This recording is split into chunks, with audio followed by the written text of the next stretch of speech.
بسم اللہ الرحمن الرحیم۔ السلام علیکم۔ یہ کتاب آپ کے لیے کاشان بصیرت کے یوٹیوب چینل کی جانب سے ریکارڈ کی جا رہی ہے۔ کتاب کا نام ہے مجالس المومنین۔ اب ہم کتاب کا پارٹ نمبر 22 پڑھیں گے۔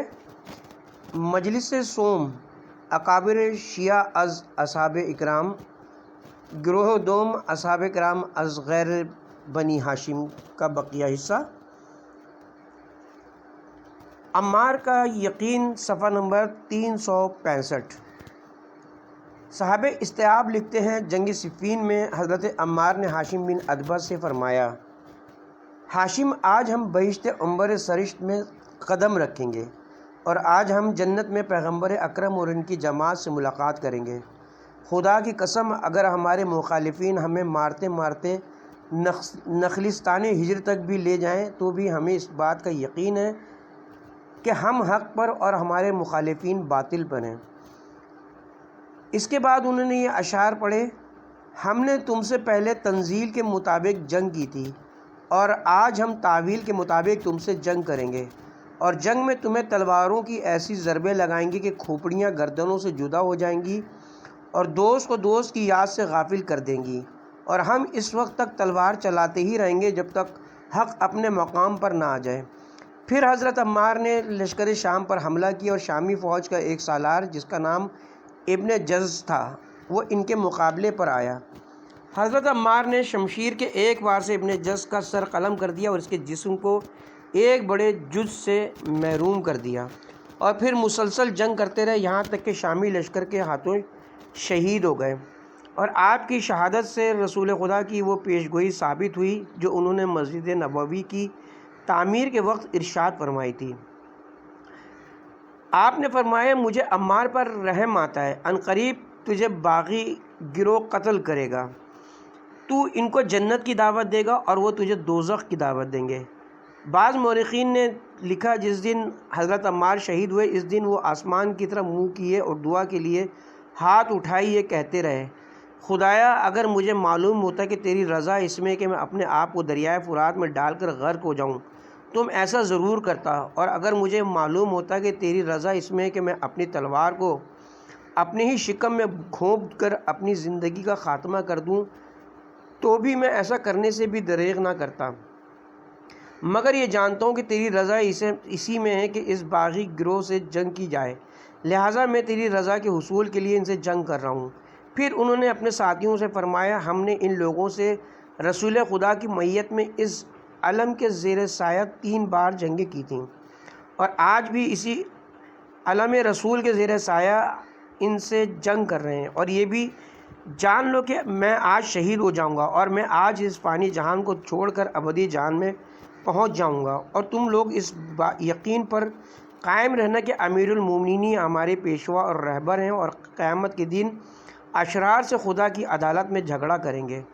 یہ کہہ کر گھوڑے پر سوار ہوئے اور میدان قتال میں آئے اور لشکر شام پر تابڑ توڑ حملے کیے اور رجس پڑھے۔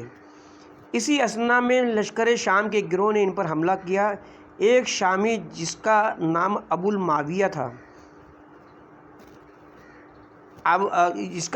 العاویہ تھا نے آپ پر تلوار کا وار کیا، جس سے آپ زخمی ہوئے اور خون بہنے کی وجہ سے آپ کو نقاہت محسوس ہوئی۔ دشمنوں کا گھیرا توڑ کر اپنے لشکر میں آئے اور اپنے غلام سے جس کا نام رشد تھا پانی طلب کیا۔ اس نے آپ کو دودھ کا پیالہ پیش کیا، آپ نے دودھ کا پیالہ نوش کیا اور فرمایا، صدق رسول اللہ، رسول اللہ نے سچ فرمایا تھا۔ آپ سے پوچھا گیا کہ اس جملے کا کیا مقصد ہے؟ آپ نے فرمایا، رسول اکرم صلی اللہ علیہ وسلم نے مجھے فرمایا تھا تمہاری زندگی کا آخری رزق دودھ کا پیالہ ہوگا۔ یہ کہہ کر آپ میدان قتال میں واپس آئے اور لڑتے لڑتے اپنی جان آفریں کے سپرد کر دی اور جہان فانی کو چھوڑ کر ابدی جہان میں منتقل ہو گئے۔ امیر المومنین علیہ السلام نے عمار کی شہادت کی جیسی ہی خبر سنی، آپ بڑی تیزی سے عمار کے سرانے تشریف لائے اور ان کے سر کو اٹھا کر اپنے زانوں پر رکھا اور یہ شعر پڑھے، اے وہ موت جو کہ میرا مقدر کیے ہوئے ہے، مجھے غم روزگار سے نجات دے، میں ہر دوست کھو چکا ہوں، تیرے متعلق مجھے یہ دکھائی دیتا ہے کہ تو میرے دوستوں کو جانتی پہچانتی ہے اور کسی رہنما کی رہنمائی میں ان کی طرف سفر کر رہی ہے، اس کے بعد آپ نے انا للہ و انا الیہ راجعون پڑھا اور فرمایا جسے عمار کی موت کا دکھ نہ ہو اس کا اسلام میں کوئی حصہ نہیں ہے۔ اللہ تعالیٰ عمار پر حساب کے وقت رحمت نازل کرے۔ میں نے رسول خدا کے پاس جب بھی 3 افراد دیکھے تو ان میں چوتھا عمار ہوتا تھا، اور جب 4 افراد دیکھے تو ان میں 5واں فرد عمار ہوتا تھا۔ عمار نے اپنے لیے ایک بار جنت کو واجب نہیں کیا بلکہ اس نے کئی بار اپنے لیے جنت کو واجب قرار دیا تھا۔ عمار کو جنت عدن مبارک ہو، ظالموں نے اسے شہید کیا جبکہ وہ حق پر تھا اور وہ حق کا مددگار تھا، اور اس کے لیے رسول خدا نے بالکل صحیح فرمایا تھا، الحق یدور ما عمار ہے صدار، عمار جہاں بھی پھرے حق بھی اس کے ساتھ پھرتا ہے۔ پھر امیر المومنین علیہ السلام نے فرمایا عمار کا قاتل اسے سب و شتم کرنے والا اور اس کے ہتھیار لوٹنے والا دوزخ کے عذاب سے معذوب ہوں گے۔ بعد ازاں آپ نے عمار کا جنازہ پڑھا اور اپنے ہاتھوں سے انہیں لحد میں اتارا۔ شیخ بہائی نے کتاب کامل میں عبد الجبار معتزلی کی کتاب محیط کے حوالے سے لکھا، عمار کی شہادت سے قبل حضرت علی دفاعی جنگ کرتے رہے، اور جب عمار شہید ہوئے تو حضرت علی نے باغیوں کے ساتھ جنگ میں پہل کی، اور ایک رات میں آپ نے 530 افراد کو قتل کیا، اور جب بھی کسی کو قتل کرتے زور سے اللہ اکبر کہتے، اور حضرت نے ارشاد فرمایا جو بھی میری تلوار کی زد میں آیا وہ دوزخی ہوگا۔ رئیس اشرار کا عذر لنگ۔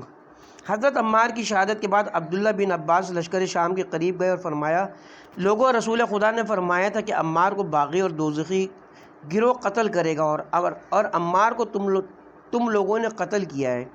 اس سے معلوم ہوتا ہے کہ وہ باغی اور دوزخی گروہ تم ہو، لہٰذا خدا سے توبہ کرو اور اس بغاوت سے باز آ جاؤ۔ شامی لشکر میں اس اعلان سے کھلبلی مچ گئی۔ معاویہ نے دیکھا کہ کہیں شامی مجھے چھوڑ ہی نہ جائیں، چنانچہ اس نے کہا ابن عباس تجھے مغالطہ ہوا ہے، عمار کے قاتل ہم نہیں ہیں، عمار کا قاتل وہ ہے جو اسے اپنے ساتھ میدان میں لایا ہے۔ ابن عباس نے فرمایا پھر اس کا مقصد یہ کہ حمزہ کو تیرے باپ نے قتل نہیں کیا بلکہ اس کے قاتل رسول خدا ہیں، نہ وہ انہیں میدان میں لاتے اور نہ تیرا باپ اسے قتل کرتا۔ اس جواب سے معاویہ لاجواب ہو گیا۔ زمخشری نے ربیع الابرار میں لکھا ہے ایک مرتبہ حضرت رسول اکرم صلی اللہ علیہ وآلہ وسلم کھڑے تھے، اتنے میں آپ نے دیکھا کہ ابو سفیان گدھے پر سوار ہو کر آ رہا تھا۔ گدھے کی رسی ابو سفیان کے بیٹے یزید نے تھامی ہوئی تھی اور معاویہ گدھے کے پیچھے سے اسے ہانک رہا تھا۔ یہ منظر دیکھ کر حضرت نے فرمایا سوار اور اس کے کھینچنے والے اور ہانکنے والے پر اللہ کی لعنت ہو۔ عارف غزنوی نے اس خاندان کی اسلام دشمنی کی بہت اچھی منظر کشی کرتے ہوئے کیا ہی خوب لکھا تھا، کیا تو نے پسر ہند کی داستان نہیں سنی؟ اس نے اور اس کے 3 افراد خانہ نے پیغمبر سے کیا سلوک کیا؟ اس نے داماد پیغمبر کا حق روکا، اس کے بیٹے نے فرزند پیغمبر کا سر تن سے جدا کیا، اس کے باپ نے پیغمبر کے لب و دندان کو زخمی کیا، اس کی ماں نے رسول خدا کے چچا کے جگر کو چبایا۔ ایسے لوگوں پر بھی تو لعنت نہیں کرتا، تجھے شرم آنی چاہیے، اللہ یزید اور آل یزید پر لعنت کرے۔ ابو ذر غفاری رضی اللہ عنہ، آپ کا اصلی نام جندب تھا اور آپ کے والد کا نام جنادہ تھا۔ آپ کا تعلق بنی غفار سے تھا۔ آپ رسول اکرم صلی اللہ علیہ وسلم کے عظیم المرتبت صحابی تھے اور آپ نے 3 افراد کے بعد اسلام قبول کیا تھا۔ صاحب استیاب نے لکھا ابو ذر علم کا ظرف تھے اور زہد و تقوی اور حق گوئی میں تمام صحابہ میں ممتاز تھے۔ پیغمبر اکرم نے ان کی صداقت کی گواہی ان الفاظ میں دی تھی، آسمان نے کسی ایسے شخص پر سایہ نہیں کیا اور زمین نے اپنی پشت پر کسی ایسے شخص کو نہیں اٹھایا جو ابو ذر سے زیادہ سچا ہو۔ ابو ذر کے زہد و تقوی کے لیے پیغمبر اکرم نے فرمایا میری امت میں ابو ذر اپنے زہد و تقوی میں عیسیٰ بن مریم کی شبیہ ہیں۔ حضرت امیر المومنین سے کسی نے ابو ذر کے متعلق پوچھا تو انہوں نے فرمایا ابو ذر ایسا شخص ہے جس نے علوم دینی اور یقینی مسائل میں سے وہ مسائل و حقائق سمجھے اور یاد کیے جن کے سمجھنے سے دوسرے لوگ عاجز رہے۔ اسلام قبول کرنے کے بعد حضرت ابو ذر اپنی قوم کو تبلیغ دین کرتے رہے اور غزوہ خندق کے بعد مدینہ آئے اور مدینہ میں مستقل رہائش اختیار کی اور دن رات حضرت کی خدمت میں رہنے لگے۔ حضرت عمر کے عہد حکومت میں جہاد کی غرض سے شام چلے گئے اور شام میں انہوں نے دین اسلام کے فروغ کے لیے بڑی جد و جہد فرمائی۔ حضرت عثمان کا دور جو کہ اسلامی ادوار میں سے اقربا پروری کا بدترین دور شمار کیا جاتا ہے، معاویہ بن ابو سفیان نے مرکزی حکومت کی شہ پا کر پر پرزے نکالنے شروع کیے اور غربا و مساکین کا اتصال کر کے اب ایک دولت مند مراعات یافتہ طبقہ بنایا، تو حضرت ابوذر کو بڑا دکھ ہوا اور انہوں نے استحصالی طبقے کو اپنی تنقید کا نشانہ بنایا اور انہوں نے دمشق کے بازاروں اور گلی کوچوں میں اس آیت مجیدہ کو زور سے پڑھنا شروع کر دیا۔ سورہ توبہ آیت نمبر 34، وہ لوگ جو سونے اور چاندی کے ڈھیر جمع کرتے ہیں اور اسے خدا کی راہ میں خرچ نہیں کرتے، تو آپ انہیں دردناک عذاب کی بشارت دیں، جس دن یہ سونا چاندی اس دوزخ کی آگ میں گرم کیا جائے گا اور اس سے ان کی پیشانی اور ان کے پہلو اور پشتوں کو داغ دیا جائے گا، اور ان سے کہا جائے گا کہ یہ تمہارا جمع کردہ ترکہ ہے، آج اس کا ذائقہ چکھو۔ اس آیت مجیدہ کی تلاوت سے معاشرے کے محروم لوگ ابوذر کے گرد جمع ہونے لگے۔ معاویہ نے محسوس کیا کہ اگر ابوذر کی تبلیغ جاری رہی تو اس کے تمام تر استحصالی مقاصد تہو بالا ہو جائیں گے۔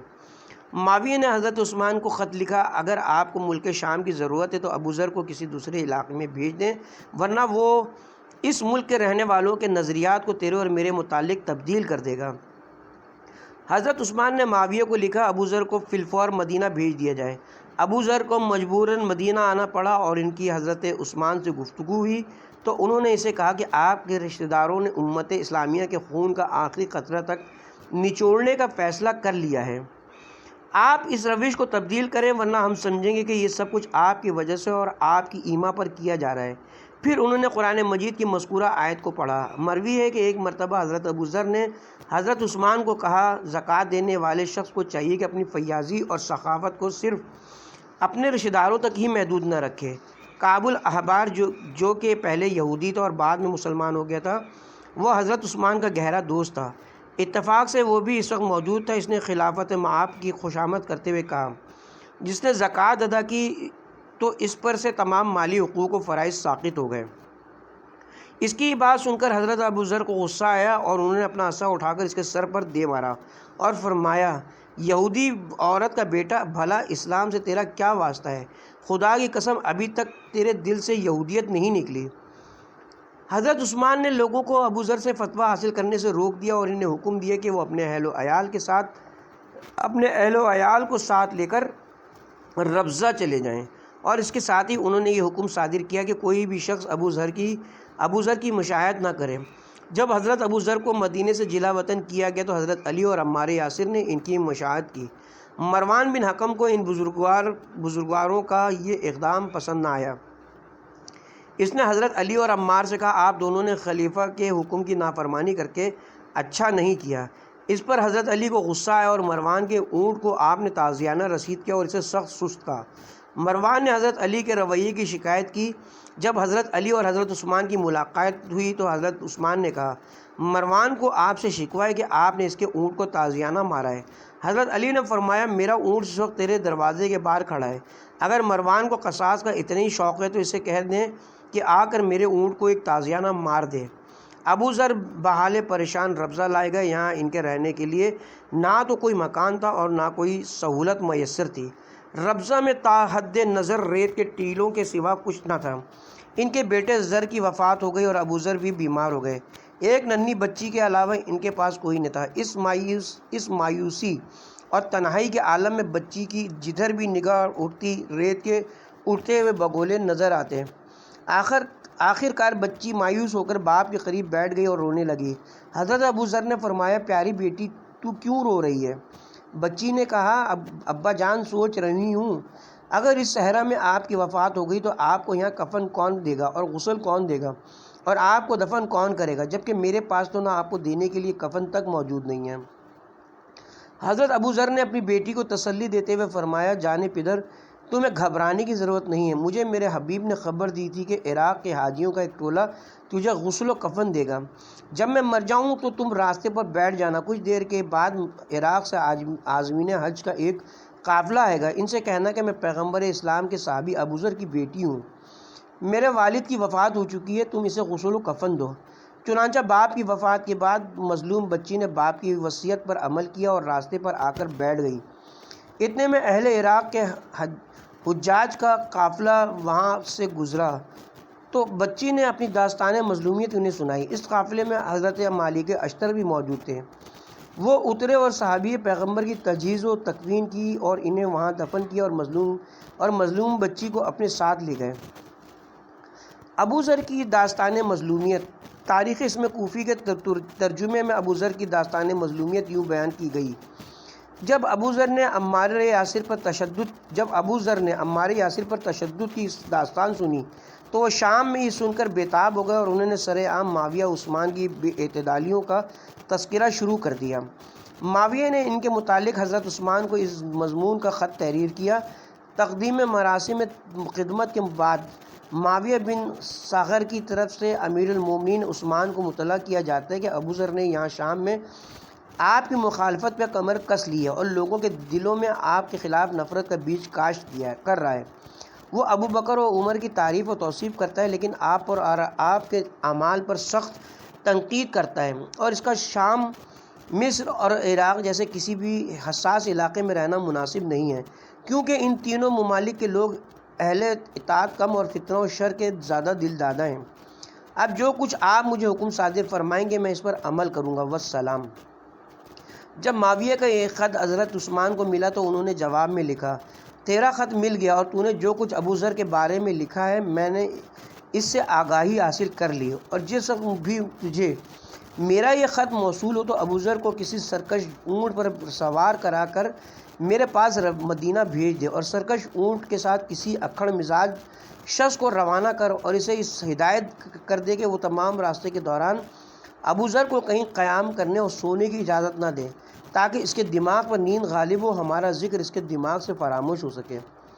جب خلافت مآب کا یہ خط معاویہ کو ملا تو اس نے ایک سرکش اونٹ کی پشت پر ابو ذر کو سوار کیا، اور اونٹ پر کسی قسم کی کجاوے اور پالان کی زحمت بھی نہ کی گئی، اور اس بے کجاوا اونٹ پر رسول خدا کے عظیم المرتبت صحابی کو بیٹھا دیا گیا، اور رسی سے ان کے دونوں پیروں کو اونٹ کے پیٹ سے باندھ دیا گیا تاکہ ابو ذر اونٹ سے گرنے نہ پائے، اور ایک درشت خو اور اکھڑ حبشی کو ان کے ساتھ روانہ کر دیا، اور غلام کو تاکید کی گئی کہ وہ ابو ذر کو ایک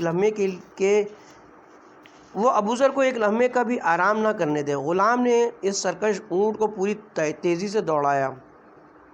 ابو ذر جو کہ اس وقت بوڑھے تھے اس سفر کے قابل نہ تھے۔ آخر کار مدینہ پہنچنے تک ان کی رانوں کا گوشت جھڑ گیا، اور یوں سفر زخموں کے صدمات جھیلتے ہوئے ابو ذر مدینہ طیبہ پہنچے اور انہیں خلافت مآب کے سامنے پیش کیا گیا۔ خلیفہ نے انہیں دیکھ کر تیوری چڑھاتے ہوئے کہا: تیرے دیدار سے کسی کی آنکھ ٹھنڈی نہ ہو اے جندب۔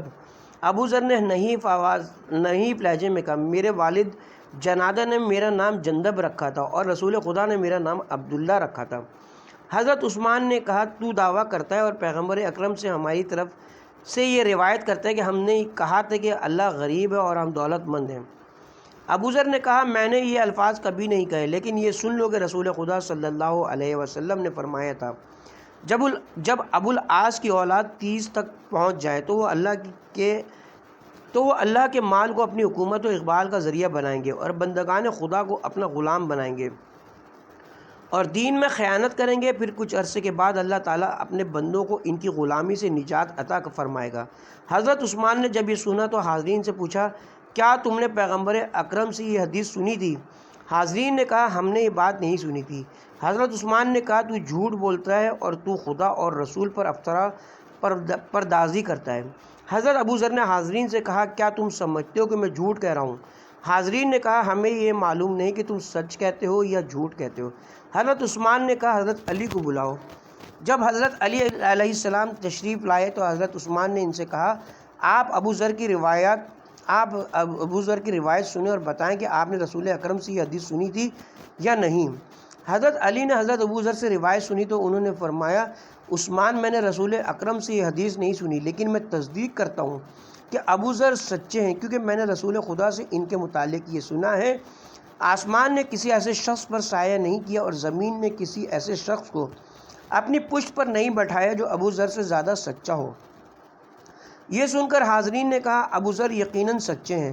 حضرت ابو ذر نے فرمایا ابو العاص کی اولاد کے لیے میں نے یہ حدیث حضرت کے دہن مبارک سے انہی الفاظ سے سنی تھی اور تم مجھے جھوٹا خیال کر رہے تھے.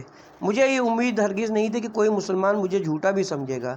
حضرت عثمان نے کہا تو جھوٹ کہتا ہے اور فتنہ و فساد برپا کرنا چاہتا ہے. حضرت ابو ذر نے کہا تو اگر حضرت ابو بکر و عمر کی سیرت پر عمل کرتا تو لوگوں کو تجھ پر انگشت نمائی کا موقع ہی نہیں ملتا. حضرت عثمان نے کہا مگر تیرا ان باتوں کے ساتھ کیا تعلق ہے؟ حضرت ابو ذر نے کہا میں اپنے لیے امر بالمعروف اور نہی عن المنکر کو گناہ نہیں سمجھتا. حضرت عثمان کو ان کی باتوں سے سخت غصہ آیا اور کہا مجھے بتاؤ اس جھوٹے اور فتنہ پرداز شخص کے ساتھ کیا سلوک کیا جائے؟ حضرت علی علیہ السلام نے فرمایا عثمان اسے اذیت دینے کی کوئی ضرورت نہیں. اگر یہ جھوٹا ہے تو اپنے جھوٹ کی وجہ سے خدا کی بارگاہ میں سزا پائے گا اور اگر یہ سچا ہے تو اس کی روایت کی صداقت بہر طور ظاہر ہو کر رہے گی. حضرت عثمان کو حضرت علی کی یہ رائے پسند نہ آئی تو حضرت علی نے ان سے کہا تو ابو ذر سے ناانصافی کر رہا ہے جبکہ ابو ذر رسول خدا کے سچے دوست اور بھائی خواہ ہیں اور معاویہ کے خط کی وجہ سے تو اسے سزا دینے پر آمادہ ہو چکا ہے جبکہ معاویہ کا ابو ذر سے بغض و عناد کوئی ڈھکا چھپا ہوا نہیں ہے.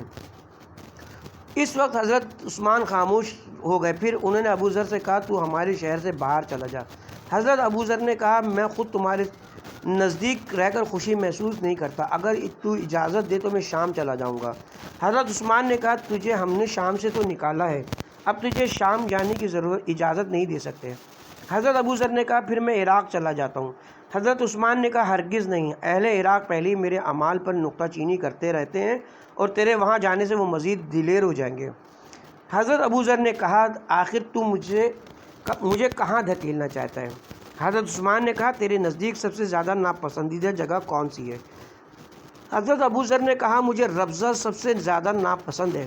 حضرت عثمان نے کہا پھر میں تجھے ربضہ جلا وطن کرتا ہوں. اور اس کے ساتھ ہی اس نے مروان بن حکم کو کہا کہ اسے یہاں سے ربضہ جلا وطن کر دیا جائے اور اس کے ساتھ لوگوں میں اعلان بھی کر دیا جائے کہ کوئی بھی اس کی مشاہدت کے لیے نہ آئے.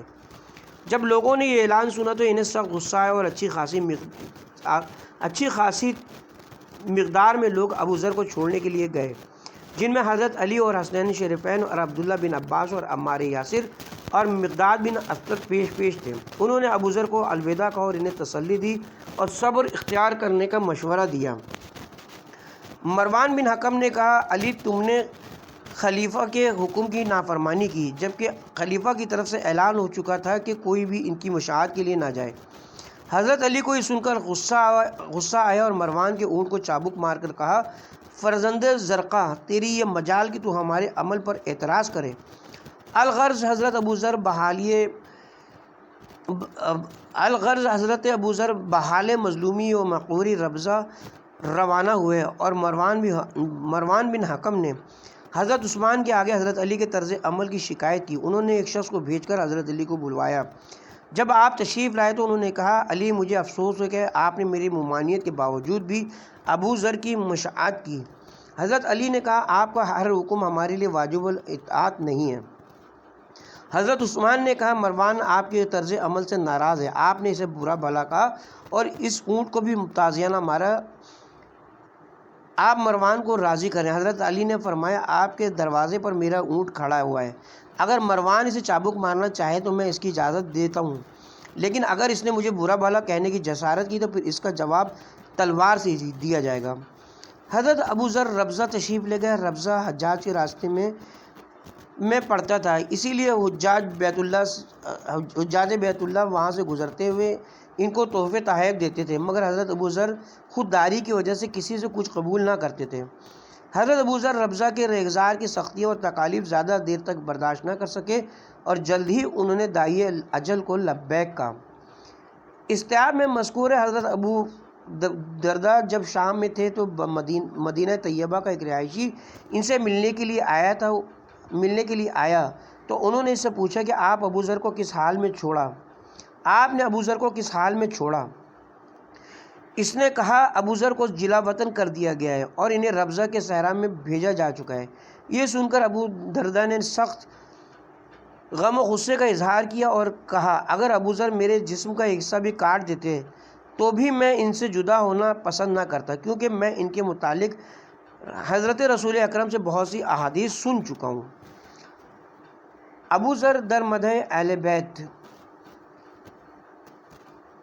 شیخ اجل ابو الفتح رازی نے اپنی تفسیر میں سورہ آل عمران کی 33 اور 34 آیت کی تفسیر کے ضمن میں لکھا ہے، معروف بن خربوز نے جماعت تابعین سے روایت کی، انہوں نے حضرت عبداللہ بن عباس سے روایت کی، انہوں نے کہا ایام حج تھے اور میں حرم پاک میں بیٹھ کر احادیث بیان کر رہا تھا، اور مجھ سے کافی فاصلے پر ایک شخص بیٹھا ہوا تھا جس نے دیہاتیوں کا سا لباس پہنا ہوا تھا اور اس نے سر پر سیاہ امامہ باندھ رکھا تھا، وہ بھی احادیث رسول بیان کر رہا تھا۔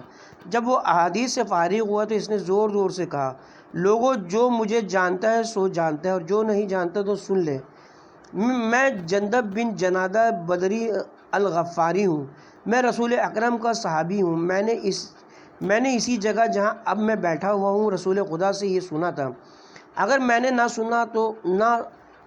نہ سنا ہو تو میرے کان بہرے ہو جائیں۔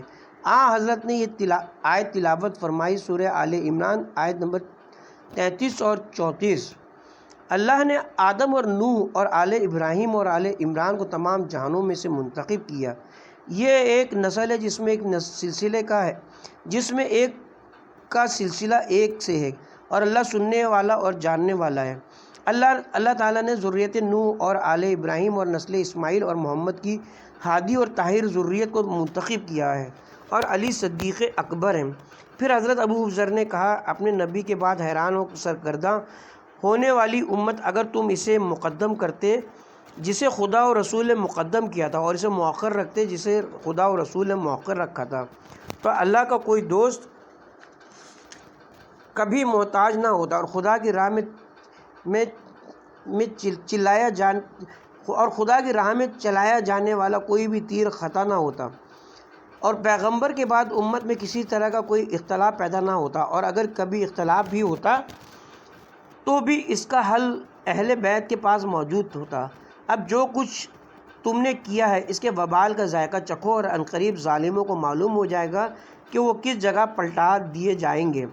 شیخ ابو الفتوح کراجیگی نے کنز الفوائد میں اپنے اسناد سے ابن عباس سے روایت کی ہے، انہوں نے فرمایا، میں نے ابو ذر کو دیکھا، انہوں نے بیت اللہ کی زنجیر کو پکڑا ہوا تھا اور کہہ رہے تھے، لوگوں جو مجھے جانتا ہے سو جانتا ہے، اور جو نہیں جانتا تو اسے معلوم ہونا چاہیے کہ میں جندب ربزی ہوں، میں ابو ذر غفاری ہوں، میں نے پچھلے سال رسول خدا صلی اللہ علیہ وسلم کو دیکھا تھا، انہوں نے بیت اللہ کی زنجیر پکڑی ہوئی تھی اور فرما رہے تھے، لوگوں اگر تم اتنے روزے رکھو کہ کمان کی طرح پتلے دبلے ہو جاؤ، اور اتنی نمازیں پڑھو کہ تمہاری کمروں میں خم آ جائے، اور دین کی اتنی دعوت دو کہ لوگ تمہیں ٹکڑے ٹکڑے کر ڈالیں، باوجود اس کے کہ اگر تم نے علی سے بغض رکھا تو اللہ تعالیٰ تمہیں منہ کے بل دوزخ میں ڈال دے گا۔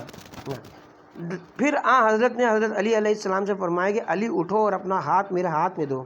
جب علی نے اپنا ہاتھ رسالت مآب صلی اللہ علیہ وسلم کے ہاتھ میں دیا تو آپ نے فرمایا، اللہ نے مجھے اور تجھے اس شجر سے منتخب کیا جس کی جڑ میں ہوں اور اس کی شاخ تو ہے، جس نے اس شاخ کو کاٹا اللہ اسے منہ کے بل دوزخ میں ڈالے گا۔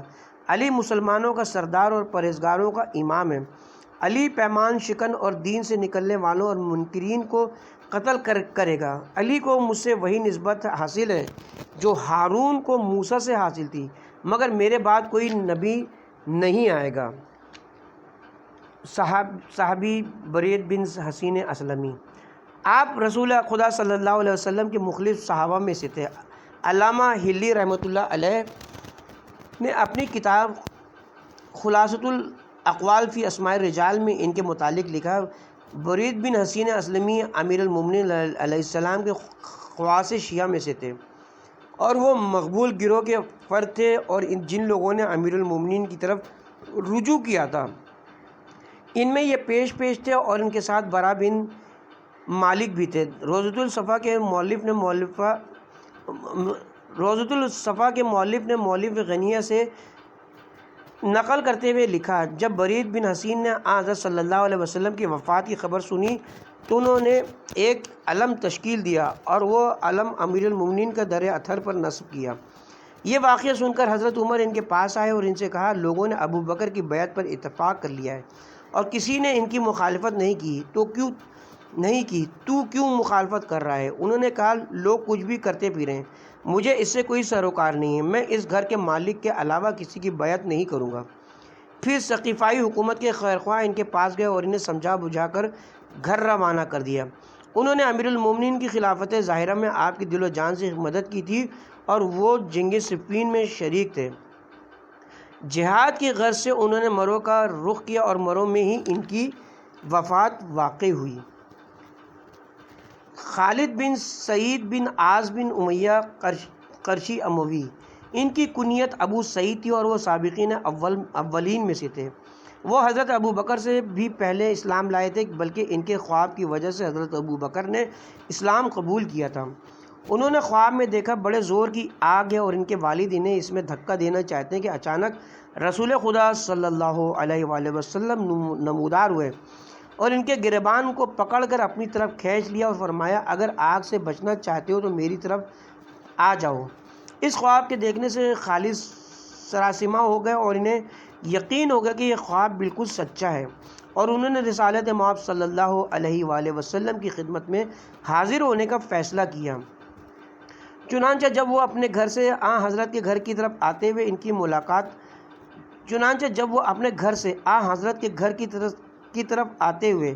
ان کی ملاقات حضرت ابو بکر سے ہوئی۔ حضرت ابو بکر نے ان سے خیریت دریافت کی تو انہوں نے اپنا خواب سنایا۔ اس خواب کو سن کر حضرت ابو بکر متاثر ہوئے اور یوں وہ دونوں حضرت صلی اللہ علیہ وسلم کی خدمت میں حاضر ہوئے اور دونوں نے اسلام قبول کیا۔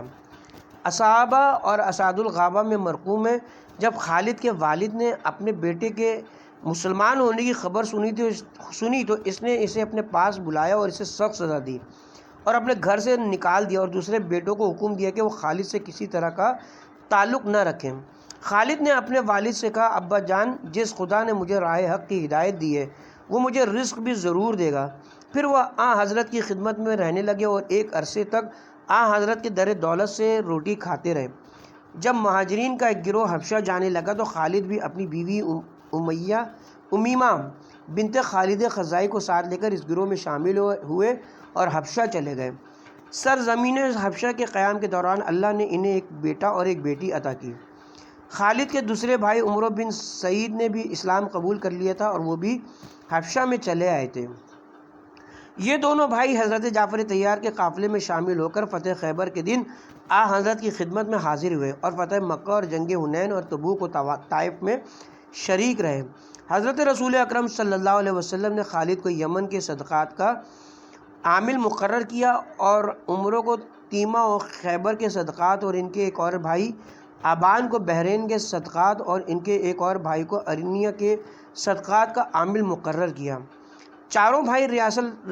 چاروں بھائی رسالت مآب کی حیات طیبہ میں اپنے اپنے مقامات پر اپنی ذمہ داریاں بحسن و وجوہ سر انجام دیتے رہے۔ جب آپ کی وفات ہوئی اور ثقیفائی حکومت قائم ہوئی تو آپ چاروں بھائی مدینہ آئے اور انہوں نے اپنے کام سے معذرت کر لی اور کہا ہم رسول خدا صلی اللہ علیہ وسلم کے بعد کسی کی ملازمت نہیں کر سکتے۔